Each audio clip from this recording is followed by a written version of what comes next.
الحمدللہ رب العالمین والعاقبۃ للمتقین والصلاة والسلام علی سید الانبیاء والمرسلین وعلی آلہ واصحابہ اجمعین اما بعد فاعوذ باللہ من الشیطان الرجیم بسم اللہ الرحمن الرحیم۔ توفیق خداوندی سے آج ہم 5ویں پارے کی تفسیر کا خلاصہ بیان کریں گے۔ اس پارے میں 17 رکوع اور 6 آیات ہیں، اور اس کا جو پہلا رکوع ہے جہاں سے آغاز ہوتا ہے اس میں اللہ تبارک و تعالیٰ نے نیک پاک دامن اور پاکیزہ لوگوں کا ذکر کرتے ہوئے فرمایا کہ عفت و عصمت اور نسل انسانی کے تحفظ اور جسمانی تسکین کے لیے اللہ پاک نے جو رستہ دیا وہ زنا بدکاری کی بجائے نکاح کا رستہ ہے، اور پھر فرمایا کہ اگر غیر منکوحہ آزاد عورت میسر نہ آئے تو مالکان کی اجازت سے ان کی باندیوں کے ساتھ نکاح کیا جائے،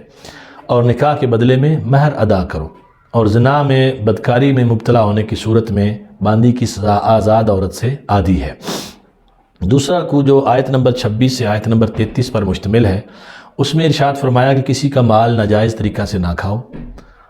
یہ حرام ہے۔ البتہ جب آپ شراکت دار ہوتے ہیں، کاروبار میں ایک دوسرے کے ساتھ پارٹنرشپ کرتے ہیں، تو رضامندی کے ساتھ تجارتی بنیادوں پر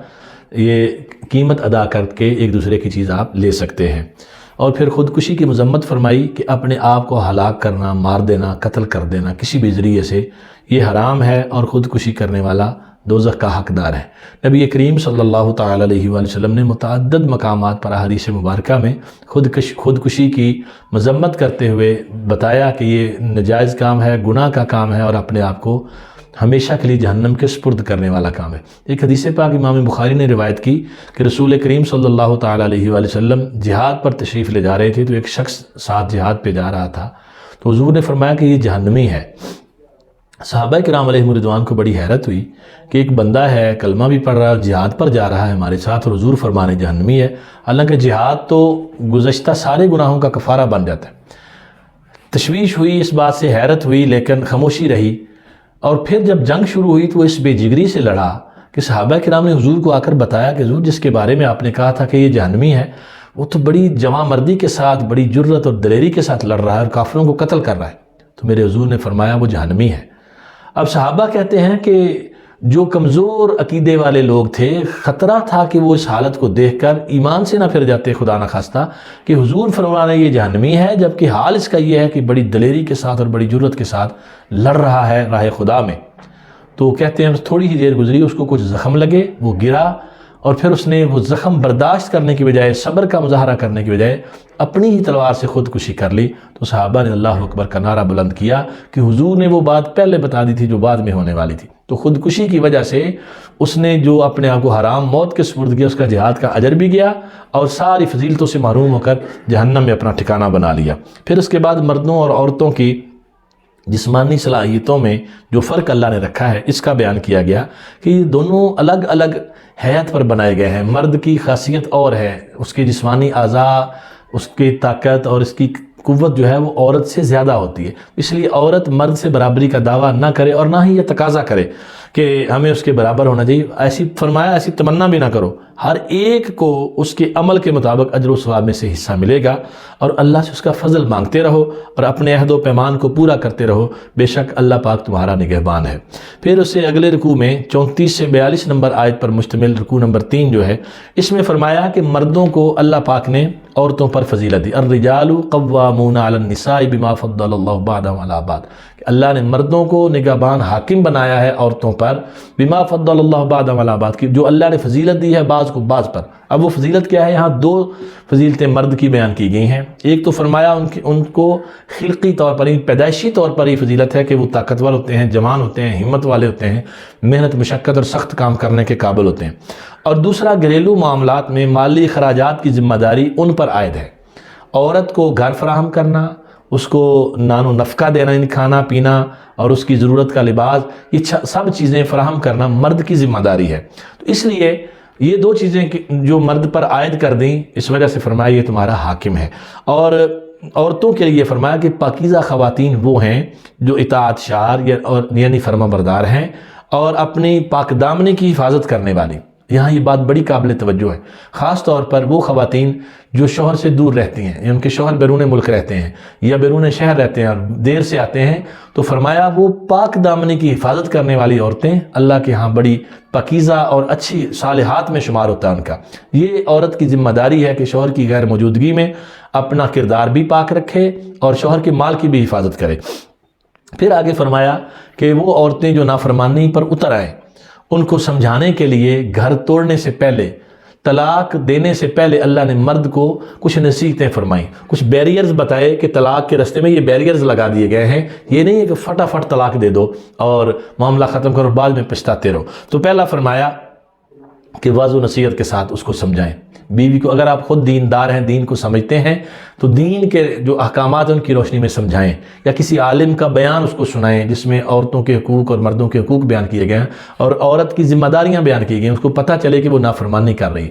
اگر اس سے باز نہ آئے، پھر دوسرا رستہ جو قرآن نے بتایا کہ وہ اس سے بستر کو الگ کرنا، جو مرد اور عورت کے تعلقات ہیں فرمایا وہ منقطع کر دیے جائیں، اس سے اس کو نصیحت ہوگی۔ لیکن اس کے باوجود اگر وہ باز نہ آئے، اب تیسری صورت فرمایا کہ ان کو ڈانٹ ڈپٹ کرنا، سمجھانے کے لیے ان کے ساتھ تھوڑا تلخی سے پیش آنا اور ہلکی پھلکی مار کا ذکر کیا گیا۔ یہ رستے وہ بتائے کہ یہ کرنے سے آپ اس کو سدھار لیں گے، راہ راست پر لے آئیں گے۔ اگر پھر بھی نہ آئے،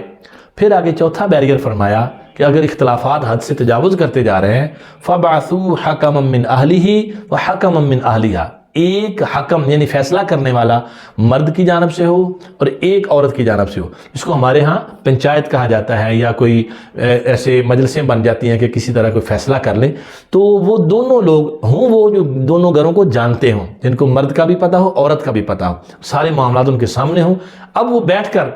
ان کو سمجھائیں اور فیصلہ کریں۔ تو اگر تو ان کے بیٹھ کر سمجھانے سے حل نکل آئے تو فابیہا، اور قرآن کہتا ہے اگر دونوں مخلص ہوئے تو حل ضرور نکلے گا۔ اگر حل نہیں نکل رہا، اس کا مطلب ہے یا دونوں میں سے ایک مخلص نہیں ہے یا پھر دونوں ایک دوسرے سے مخلص نہیں ہے، ورنہ حل نکلنا کوئی مشکل نہیں ہے۔ تو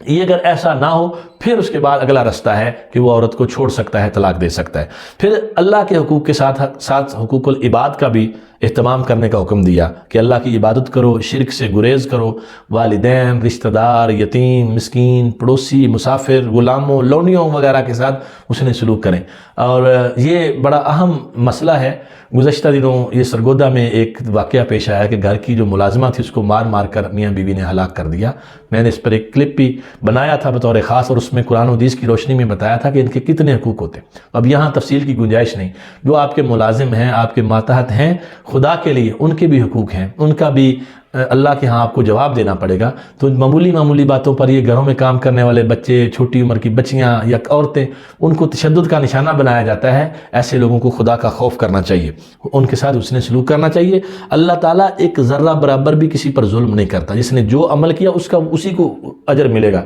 اتنا ہی ملے گا۔ اگر اس نے ظلم کیا تو پھر اس کے اللہ کے حساب کے لیے تیار رہے۔ فرمایا اگر کوئی شخص نیکی کرتا ہے تو یہ اللہ کا کرم ہے، اس کی نیکی کو اللہ بڑھا چڑھا کر زیادہ اجر عطا فرماتا۔ بعض روایت میں کہ ایسی نیکیاں اللہ امثال الجبال، پہاڑوں کی مثل بنا کر ان کا ثواب دیتا ہے۔ تو روز آخرت میں ہر امت پر گواہ لائے جائیں گے۔ وجہ کیا ہے؟ امتیں جب رب کے حضور پیش ہوں گی، یہ دوسرے پارے میں بھی گزرا، تو اللہ کے حضور پیش ہونے کے بعد امتوں سے جب پوچھا جائے گا کہ تم نے نیک عمل کیوں نہیں کیے، راہ راست پہ کیوں نہیں آئے، اللہ کو کیوں نہیں مانا، میری توحید کا اقرار کیوں نہیں کیا، تو وہ کہیں گے جی ہمیں تو کسی نے بتایا ہی نہیں۔ اللہ فرمائے گا میں نے رسول بھیجے، وہ کہیں گے رسول ہمارے پاس آئے ہی نہیں، رسولوں نے ہمیں کوئی نصیحت نہیں کی۔ اللہ رسولوں سے پوچھے گا، رسول کہیں گے یا اللہ ہم نے تیرے حکم کے مطابق تبلیغ بھی کی، ان کو نصیحت بھی کی، ان سے ماریں کھائیں، ان سے رستوں میں کانٹے بچھوائے، سب ظلم سہے ان کے، لیکن تیرا پیغام پہنچاتے رہے، لیکن وہ لوگ مکر جائیں گے، کہیں گے ایسا کچھ بھی نہیں ہوا۔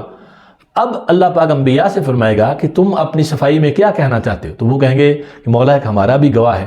تو اللہ فرمائے گا کون سا گواہ؟ تو وہ پھر حضور نبی رحمت سرور کونین صلی اللہ تعالیٰ علیہ وآلہ وسلم کی امت کو بطور گواہ پیش کریں گے، اور امت مصطفیٰ یہ گواہی دے گی کہ یا اللہ انبیاء سچ فرما رہے ہیں، یہ بدبخت جھوٹے ہیں جو انبیاء پر تہمت لگا رہے ہیں۔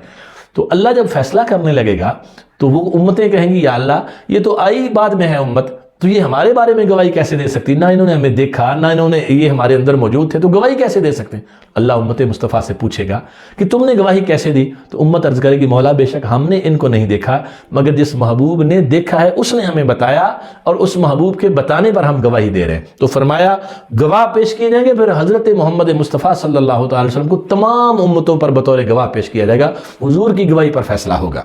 پھر اس سے اگلا رکوع نمبر 4، اس میں آیت نمبر 43 سے لے کر 50 تک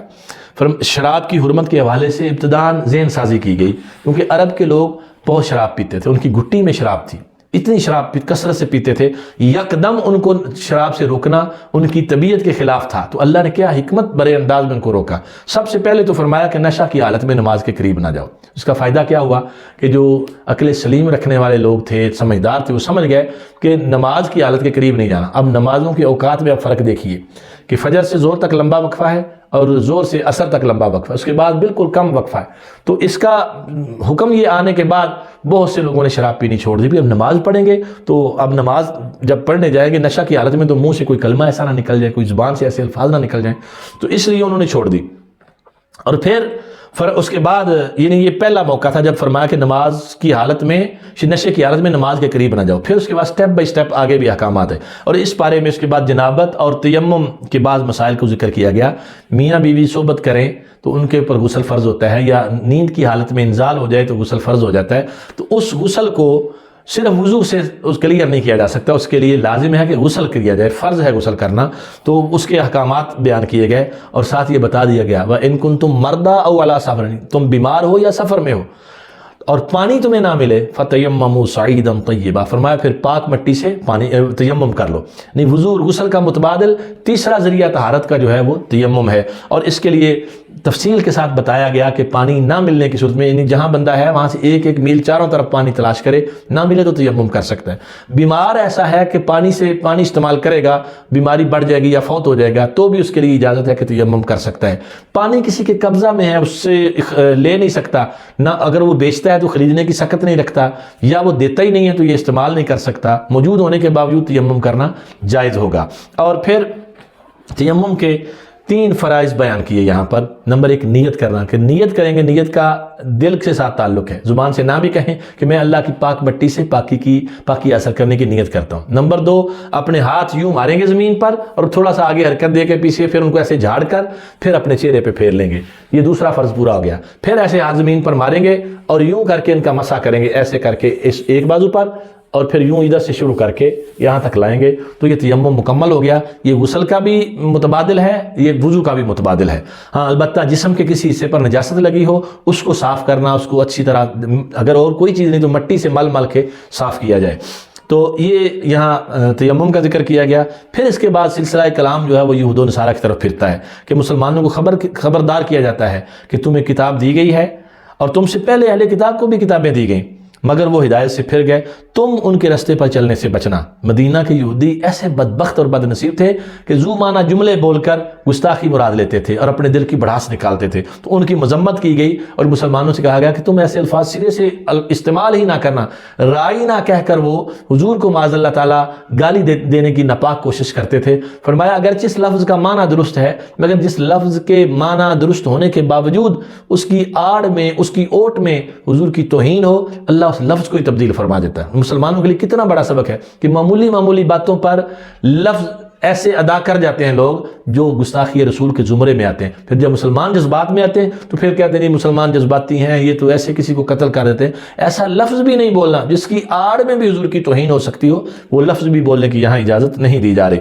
تو اور فرمایا اہل کتاب اگر ایمان لے آئیں اور اپنے آپ کو درست کر لیں تو بہتر ہے، ورنہ پھر سزا کے لیے تیار رہیں۔ اور آگے فرمایا شرک ناقابل معافی جرم ہے، اور خود اپنے آپ کو اپنی تعریفیں کرنے سے، اپنی پاکی بیان کرنے سے بندہ پاک نہیں ہو جاتا، جس کو اللہ پاک کرے وہی پاک ہوتا ہے۔ اور یہ ہمارے ہاں جو خود ستائشی کا ایک بہت بڑا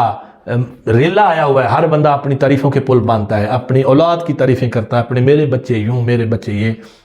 اور میں نے یہ کر دیا، میں نے وہ کر دیا، میرا خاندان ایسا۔ اور ہمارے ہاں تو بدقسمتی سے گھروں میں بھی یہ مسائل، کہ بعض عورتیں اپنا شوہر، اس کا شوہر کا بیکا یعنی اس کے سسرال والے، ان کو ڈیگریڈ کرنا ہے اور اپنے جناب گھر والوں کو اٹھا کے آسمان پہ چڑھا دینا، میرے فلاں یہ تھا، فلاں میرا چاچو یہ، میرا ماموں. تو یہ خود استائشی ہے، اس سے منع کیا گیا. فرمایا تمہارے کہنے سے کچھ نہیں ہوگا، ہاں جس کو اللہ پاک کریں، جس کو اللہ شانے دے تو وہ شانوں والا ہے. پھر رکوع نمبر 5 جو 51 نمبر آیت سے 59 آیت پر مشتمل ہے، گھٹیا اخلاق اور کمینہ خصلتوں کے لوگ جو حضور نبی رحمت سرور کونین صلی اللہ تعالیٰ علیہ وآلہ وسلم سے حسد کرتے تھے، ان کے بارے میں بیان کیا گیا کہ ان کا حسد بھی حضور نبی رحمت صلی اللہ تعالیٰ علیہ وآلہ وسلم کو، کہ ان کی شان کو کم نہیں کر سکا. ان کے حسد کے باوجود اللہ نے حضور کو اور ان کی امت کو کتاب بھی عطا فرمائی، عظیم سلطنت بھی عطا فرمائی، اور فرمایا کافر آخرت کے عذاب میں جلیں گے اور ایمان والے گنجان درختوں والی جو جنت ہے ان کے باغات میں آرام کریں گے. اور پھر فرمایا ایمان والو اپنی امانتوں کی ادائیگی کرو. امانت کسی نے رکھی ہے تو اس کی ادائیگی میں تاخیر نہ کرو، اس میں خیانت کی کوشش نہ کرو. لوگوں کے درمیان فیصلے کرنے کا اگر اللہ آپ کو موقع دیتا ہے، آپ کسی ایسے منصب پر ہیں کہ آپ کے فیصلے کا اختیار ہے، تو انصاف سے کام لو. فرمایا اللہ اور اس کے رسول کا کہا مانو، اپنے حاکموں کی جائز باتوں میں ان کی اطاعت کرو، اور حاکموں سے اگر اختلاف ہو جائے تو آخری فیصلہ کرنے والی اتھارٹی تو پھر اللہ کی ذات ہے، اور اس کے رسول کو مانو. اگر تم اللہ اور یوم آخرت پر ایمان رکھتے ہو تو اللہ اور اس کے رسول صلی اللہ تعالیٰ علیہ وآلہ وسلم کی طرف رجوع کرو، یہ سب سے بہترین فیصلہ ہے. پھر 6 نمبر رکوع جو آیت نمبر 60 سے 70 پر مشتمل ہے، اس میں فرمایا کہ بعض لوگ ایمان کے دعوے کے باوجود اللہ کے باغی ہیں اور باغی رہنماؤں سے اپنا فیصلہ کرانے کی کوشش کرتے ہیں، جبکہ انہیں ان باغیوں سے برات کا حکم دیا گیا، ان سے دور رہنا ہے. جو باغی ہیں شیطان فرمایا انہیں بہت دور کی گمراہی میں ڈالنا چاہتا ہے. جب انہیں اللہ کے کلام کے مطابق فیصلہ کرانے کی دعوت دی جاتی ہے تو یہ لوگ اس راستے میں رکاوٹیں پیدا کرنے لگتے ہیں. آج بھی آپ دیکھیں ہمارے ملک پاکستان میں جب کہا جاتا ہے کہ احکامات قرآن و حدیث کے نافذ کرو، تو ہمارے ہاں وہی 150 سال پرانا جو نظام دے کے گئے تھے انگریز غیر مسلم، وہی لے کے بیٹھے ہیں. اس میں بہت ساری چیزیں خلاف قرآن و سنت ہیں تو ان کو لے کے چل رہے ہیں. تو قرآن کہتا ہے تواغیت سے، ان باغیوں سے، اللہ رسول کے دشمنوں سے فیصلے نہ کرواؤ، فیصلہ وہ کرواؤ جو قرآن اور اس کے پیارے محبوب صلی اللہ تعالیٰ علیہ وسلم کے فرمان کے مطابق ہو. اور پھر یہ فرمایا کہ نبی اکرم صلی اللہ تعالیٰ علیہ وآلہ وسلم کی تشریف آوری اس لیے ہوئی تھی کہ آپ کی اطاعت کی جائے، فرما برداری کی جائے. اگر یہ لوگ یعنی یہود و نصارہ اپنی غلطی کا احساس کر کے احساس ندامت کے ساتھ حضور نبی رحمت علیہ السلام کی خدمت میں حاضر ہو جاتے ہیں اور نبی اکرم صلی اللہ تعالیٰ علیہ وآلہ وسلم ان کے لیے اللہ سے استغفار کرتے ہیں، فرمایا لوجد اللہ تواب الرحیم، کہ اللہ کو بخشنے والا، توبہ قبول کرنے والا، مہربان پائیں گے. اس میں امت کے لیے بھی رہنمائی ہے. فرمایا حبیب ولو انہم اذ ظلموا انفسہم جاؤک، اگر اپنی جانوں پر ظلم کر لیں، گناہگار ہو جائیں، جاؤ کا تیری بارگاہ میں آ جائیں اور پھر آ کر اللہ سے معافی مانگیں. واستغفر لهم الرسول، اور میرا رسول بھی ان کے لیے بخشش مانگے، لوجد اللہ تواب الرحیم، تو اللہ بخشنے والا مہربان ہے. اب دیکھیے ایک عرابی آئے، مدینہ پاک پہنچے، حضور کو وصال فرمائے، 3 دن گزر چکے تھے، انہوں نے آیت ہی تب پڑھی تھی. اب آ کر حضور کا پتہ پوچھا تو بتایا کہ سرکار تو وصال فرما گئے. انہوں نے کہا مجھے حضور کی قبر انور پر لے چلو. قبر اطہر پر پہنچے تو آ کر عرض کیا یا رسول اللہ علیہ الصلوۃ والسلام، میں تو قرآن کا یہ فرمان پڑھ کر آپ کی بارگاہ میں آیا تھا، اللہ نے فرمایا جاؤ کا، جب اپنی جانوں پر ظلم کر لیں تو آپ کے پاس آ جائیں. حضور میں تو آ گیا ہوں، اور اللہ کا وعدہ ہے فاستغفر اللہ، آ کے اللہ سے معافی مانگے، میں تو یہاں آپ کے در دولت پہ حاضر ہو کر اللہ سے معافی مانگ رہا ہوں. تو آپ بھی اللہ کے وعدے کے مطابق تو فرمایا تھا واستغفر لهم الرسول، آپ بھی میری بخشش کی دعا کر دیں. اور راوی حدیث شیخ عبدالحق محدث دہلوی رحمۃ اللہ علیہ بیان کرتے ہیں کہ اس نے جب یہ عرض کی،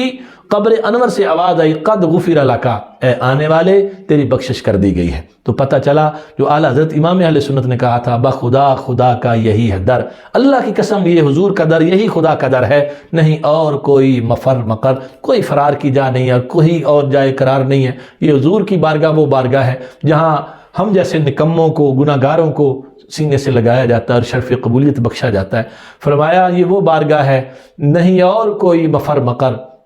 کوئی ٹھکانہ ہی نہیں ہے حضور کی بارگاہ چھوڑ کر، اس در کو چھوڑ کر ہم جیسے گناہگار کہاں جائیں. اور فرمایا جو وہاں سے ہو یہیں آ کے ہو، جو اللہ کی بارگاہ سے فیصلہ ہوتا ہے وہ یہیں حضور کی بارگاہ سے ہوتا ہے، جو یہاں نہیں تو وہاں نہیں، جو یہاں سے دھتکارا گیا وہ اللہ کے دربار سے بھی دھتکارا گیا. اور پھر اس کے بعد ایک اور واقعہ کی طرف اشارہ کیا گیا، فلا وربک لا یؤمنون حتی یحکموک فیما شجر بینہم، فرمایا حبیب آپ کے رب کی قسم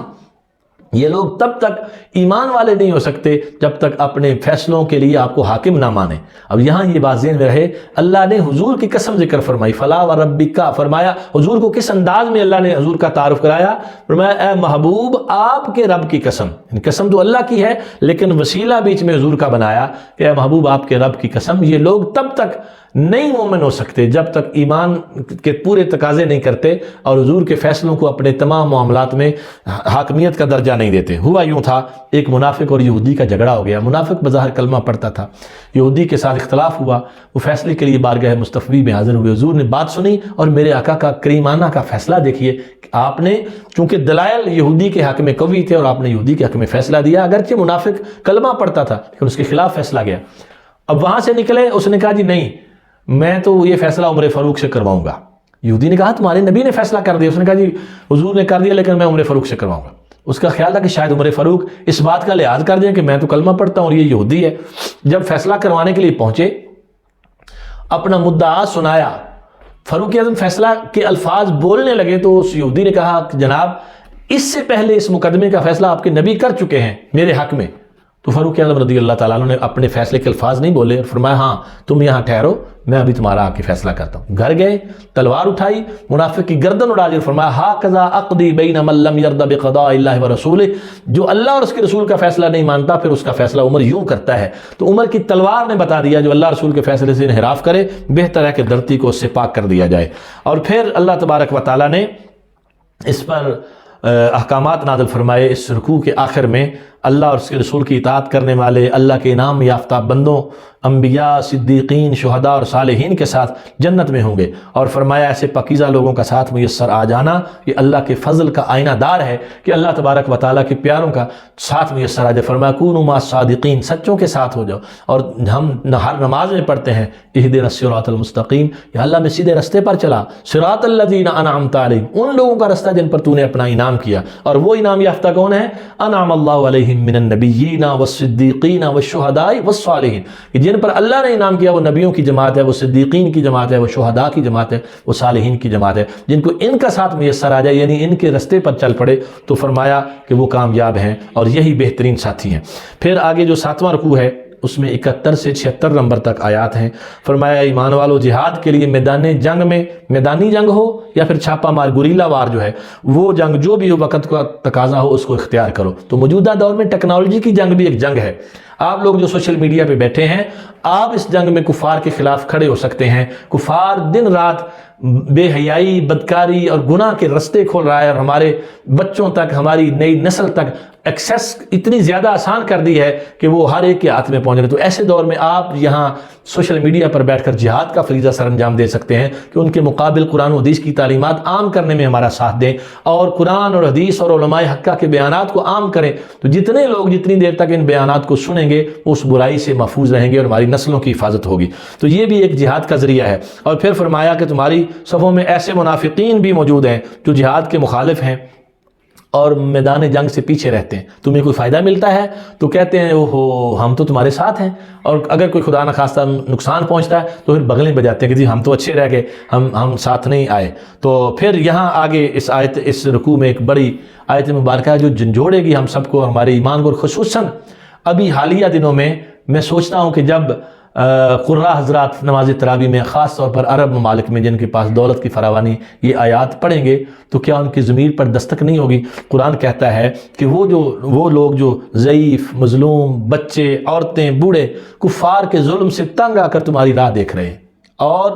دعائیں مانگتے ہیں کہ ہمارے لیے ظلم و ستم سے نجات دہندہ اور کوئی مددگار پیدا کرے، تو تم کیسے سنو گے ان آیات کو اور ان آیات کو کیسے اگنور کرو گے جب اللہ کا قرآن تم سے مخاطب ہو کر یہ فرمائے گا کہ وہ بیچارے مظلوم فلسطین کے لوگ جو گاجر مولی کی طرح کٹ رہے ہیں اور تمہیں پکار رہے ہیں، ان کی مسجدوں میں اعلانات ہو رہے ہیں جمعے پہ، حل من ناصر ینصرنی، کیا ہمارا کوئی مددگار ہے جو ہماری مدد کرے؟ لیکن آپ کے کانوں پر جون تک نہیں رینگتی، آپ کو احساس ہی نہیں ہے اتنی دولت، اتنا روپیہ پیسہ اور ملکوں کی فوجیں اور ایٹم بم اور میزائل کس کام آئیں گے جب ہمارے مسلمان بہن بھائی بچے اللہ کے رستے میں مسلمانوں کی مدد کا انتظار کرتے کرتے دنیا سے چلے جائیں گے۔ تو فرمایا ان حالات میں بھی اگر جہاد نہیں کرو گے تو پھر کب کرو گے؟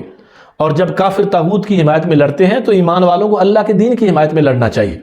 پورا کفر اکٹھا ہے، اسرائیل کے ساتھ ہے، اور مسلمان پانی کی ایک بوند تک نہیں دے سکتے، اور بدقسمتی اور شومی قسمت دیکھیے انہی مسلمانوں کے ملکوں سے اسلحہ اور اس طرح کی چیزیں گزر کر اسرائیل کو جا رہی ہیں، جو اپنے مسلمان فلسطین کے لیے ایک پانی کی بوتل نہیں بھیج سکتے، ایک دودھ کا ڈبہ نہیں بھیج سکتے۔ تو خیال کرو کہ اللہ کے حضور کیسے جواب دو گے۔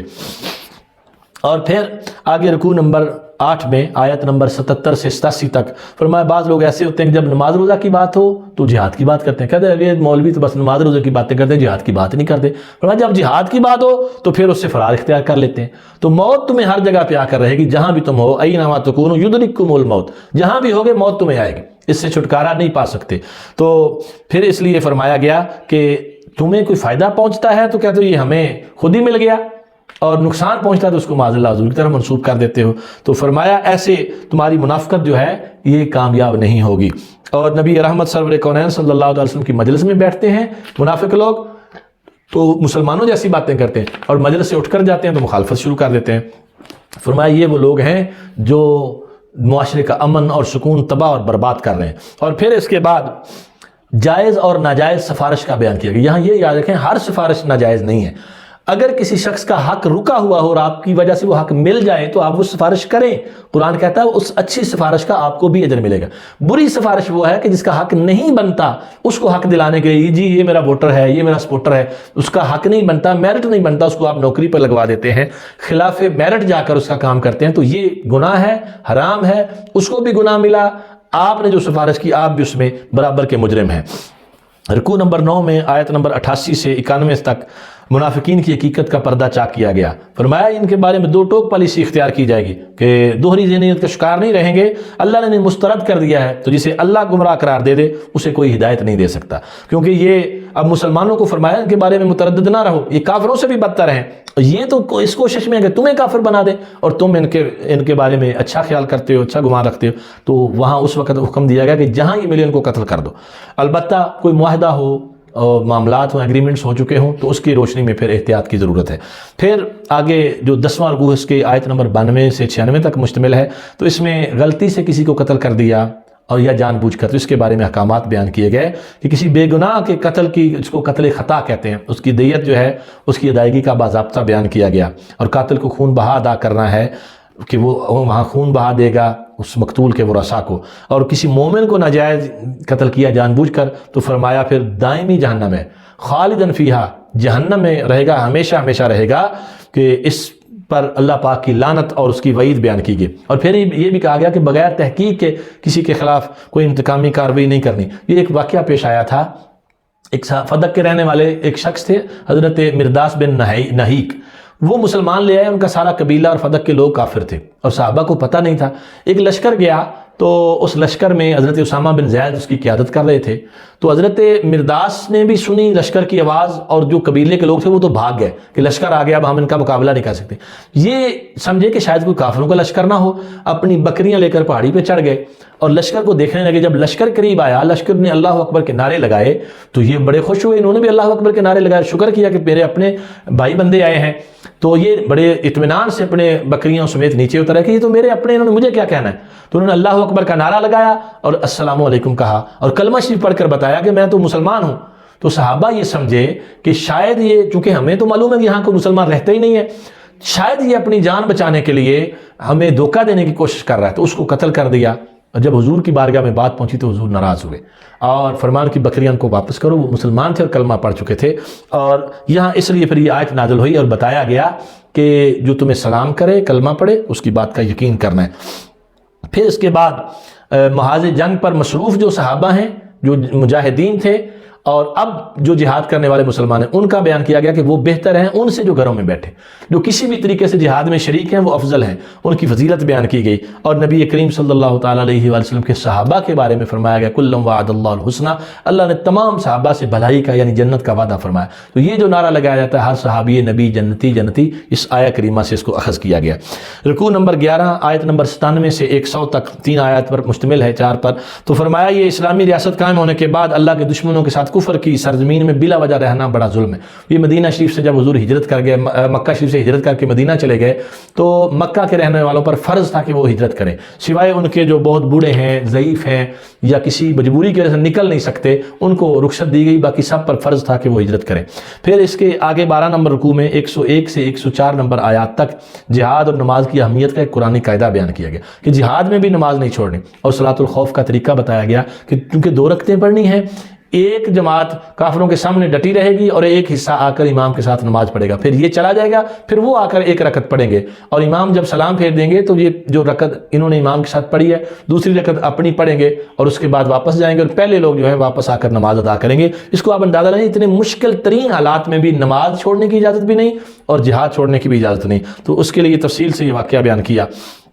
اور پھر اس کے بعد اللہ تبارک و تعالیٰ نے مسلمانوں کو تسلی دی کہ ایسا ہوا تھا کہ جنگ میں کافروں کا پیچھا کرتے ہوئے پتھریلے علاقے میں مسلمانوں کے پاؤں زخمی ہو گئے، تو خیال تھا کہ مسلمان اس پر پریشان نہ ہوں، تو اللہ پاک نے فرمایا کہ مجاہدین کے پاؤں زخمی ہوئے، ان سے خون رسنے لگا ہے، تو فرمایا کافروں کے تعاقب میں کسی قسم کی سستی کا مظاہرہ نہ کرو، اگر تمہیں تکلیف پہنچی ہے تو ان کو بھی تو پہنچی ہے، وہ بھی تو آرام سے نہیں بیٹھے ہوئے جو آگے بھاگ رہے ہیں، تم ان کے پیچھے بھاگ رہے ہو۔ تو فرمایا ہاں، تمہیں ہر تکلیف اور زخم پر اللہ کے ہاں اجر و ثواب ملے گا، جبکہ ان کی تکلیف اور دکھ انہیں مزید جہنم کے قریب کر دے گا۔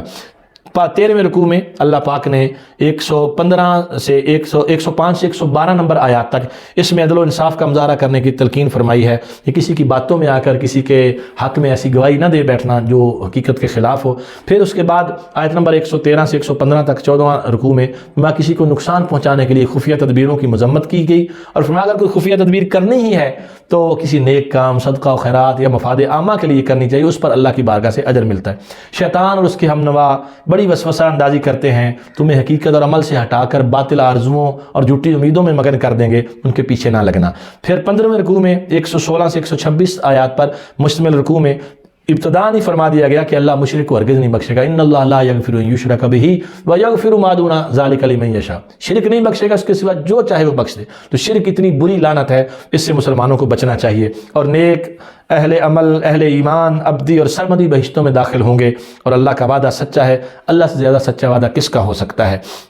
اور پھر رکوع نمبر 16 میں 127 سے 134 آیات تک اس میں پھر قرابت داروں اور ان کے حقوق کی طرف سلسلہ گفتگو پھیرا گیا ہے۔ فرمایا کہ یتیم لڑکی، بچے یتیم ہوں، ان کی سرپرستی کرنے والوں کو یہاں سمجھایا گیا، کیونکہ عرب کا مسئلہ یہ تھا بچی یتیم اگر خوبصورت ہوتی تو اس کے ساتھ نکاح کر لیتے، مالدار ہوتی تو نکاح کر لیتے، صرف لالچ، پیسے کا لالچ کرتے ہوئے، مال کا لالچ کرتے، یا کسی ایسے شخص سے نکاح کر دے اس سے پہلے طے کر لیتے اس کا نکاح کروں گا، اس کے پاس اتنا مال ہے، اتنا تم نے مجھے اس میں سے دینا، تو اس کی مذمت کی گئی اور سمجھایا گیا کہ یہ سری ظلم ہے، اس سے باز آؤ۔ اور پھر 1 سے زائد بیویاں رکھنے والوں کے لیے بھی فرمایا گیا کہ اگر 1 سے زائد بیویاں ہیں تو ان کے ساتھ پھر سلوک بھی مساوی ہو، جو تمہارے اختیار میں ہے اس ہر معاملے میں ان کے ساتھ عدل اور انصاف ہو، کہ کسی ایک کے ساتھ کی طرف بالکل جھک جاؤ اور دوسری کو بالکل چھوڑ دو۔ ہم نے دیکھا کئی مرتبہ ایسا ہوا کہ دوسری شادی کی کسی شخص نے، اور پہلی بیوی نے اجازت بھی دی، شادی کر لی، اب پہلی بیچاری کو بالکل ہی چھوڑ دیا، اگنور کر دیا کہ دوسری بیوی جوان اور خوبصورت ہے، وقت بھی اس کو زیادہ دے رہے ہیں، مال و دولت بھی اس پہ لٹا رہے ہیں، تو یہ ظلم ہے، اس سے اسلام نے منع کیا۔ اگر اللہ نے توفیق دی ہے، وسائل دیے ہیں، دوسری شادی کرنی ہے، پھر اس ڈر میں بھی رہنا کہ اللہ تبارک و تعالیٰ اس کے بارے میں پوچھے گا بھی کہ تم نے انصاف کیا یا نہیں کیا۔ اور اس پارے کے 17ویں رکوع میں 135 سے 141 نمبر آیات تک پر مسلمانوں کو انصاف پر قائم رہنے، سچی گواہی دینے، اور سچی گواہی کے بارے میں فرمایا خود ان کے اپنے خلاف ہو، گھر والوں کے خلاف ہو تو بھی دو، اور اس میں نہ کسی کی دولت کی پرواہ کرو، نہ کسی کی غربت پہ ترس کھاؤ، جو بات حق ہے وہ صاف ہے وہی کہنی اور بے لاگ کہنی۔ اور فرمایا اچھی عادت اسی وقت پیدا ہو سکتی ہے جب پختہ ایمان دل میں جم جائے، وہ ایمان کامل نہیں جس میں استقامت نہ ہو کہ کبھی ادھر اور کبھی ادھر، اور یہ سوچیں کبھی یہ بھی سچے ہی ہیں وہ بھی سچے ہیں، پتہ نہیں ہم سچے ہیں کہ نہیں سچے۔ تو یہ منافقوں کا طریقہ ہے، وہ مومنوں کو چھوڑ کر اللہ کے دشمنوں کے دوست اور مددگار بنتے ہیں کہ وہاں سے عزت حاصل کریں، جبکہ فرمایا عزت تو اللہ کے پاس ہے، اور یہ لوگ خدا کے منکروں کی مجلس میں شریک ہو کر خدا کی آیتوں کو جھٹلاتے ہیں۔ اور آخری جو آیات ہیں اس پارے کی، فرمایا منافقین اللہ کو دھوکہ دینے کی کوشش کرتے ہیں، جبکہ وہ اللہ کو دھوکہ نہیں، اپنے آپ کو دھوکہ دے رہے ہیں۔ اور پھر نماز میں سستی اور اللہ کے ذکر میں کمی کرنا، پہلو تہی کرنا، ضب کا شکار رہنا، نہ ادھر کے نہ ادھر کے، ایسے گمراہوں کو ہدایت بھی نہیں ملا کرتی۔ اور فرمایا ان المنافقین فی الدرک الاسفل من النار، یہ جہنم کے سب سے نچلے طبقے میں ڈالے جائیں گے۔ تو مسلمانوں کے مقابلے میں کافروں کے ساتھ دوستی اور گٹھ جوڑ کی اجازت نہیں ہے۔ یہی ہمارے مسلم حکمرانوں کو سمجھنا ہے کہ امریکہ کی دوستی تمہیں کامیاب نہیں کرے گی، مسلمانوں کے ساتھ دوستی تمہیں دنیا میں بھی کامیابی دے گی، آخرت میں بھی کامیابی دے گی۔